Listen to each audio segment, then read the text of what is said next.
So you probably think Breaking Bad is one of the greatest shows ever made, right? Well, you might want to hold that thought.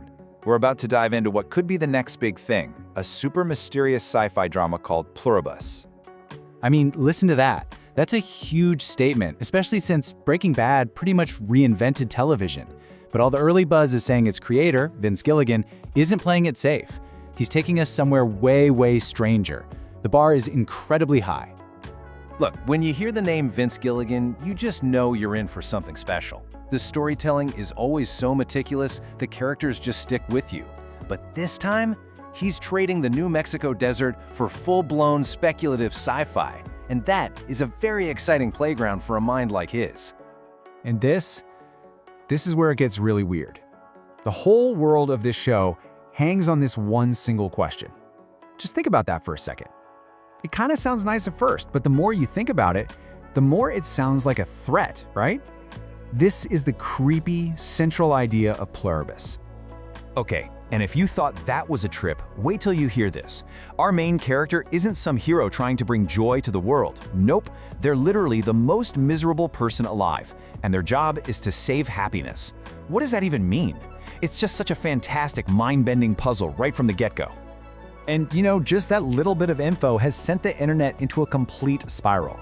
People are guessing all sorts of things. Is it some dystopian government forcing everyone to be happy? Is it all just one giant messed up psychological experiment? Or maybe it's a deeper look at what joy really is. Like, can it even be real if you don't have a choice? The theories are just awesome. But it's not just the plot that's got everyone talking, it's the feel of the show. It sounds like they're aiming for this really specific, unsettling tone that mixes a few things you might recognize into something totally new. So here's how to picture it. Take that creepy, surreal, what is happening feeling from the Twilight Zone, where you're never quite sure what's real. Then mix in that grounded, realistic, emotional gut punch that a great episode of Black Mirror gives you. That's the vibe Pluribus is going for. And you're gonna see this feeling too. From what we're hearing, the world looks almost exactly like ours, but something is just wrong. Like people smiling just a little too much, or the streets being a little too perfect. It's that uncanny valley feeling, you know? It's designed to just keep you feeling a little unsettled the whole time. But here's the thing, don't think this is just gonna be some depressing, bleak show. Gilligan himself has said that deep down, it's actually a hopeful story. Which is so classic Gilligan, right? Finding that little bit of humanity in the weirdest, darkest places. It's not gonna be an easy watch. It's gonna make you think, but it's aiming for something with real heart. Now, you can't pull off a show this big and this weird without some serious talent, right? And believe me, the team they've put together for Pluribus is absolutely top tier. And leading the charge is a reunion that fans have been dreaming of, Vince Gilligan and the one and only Rhea Seehorn. Her performance as Kim Wexler in Better Call Saul was just incredible, a total masterclass.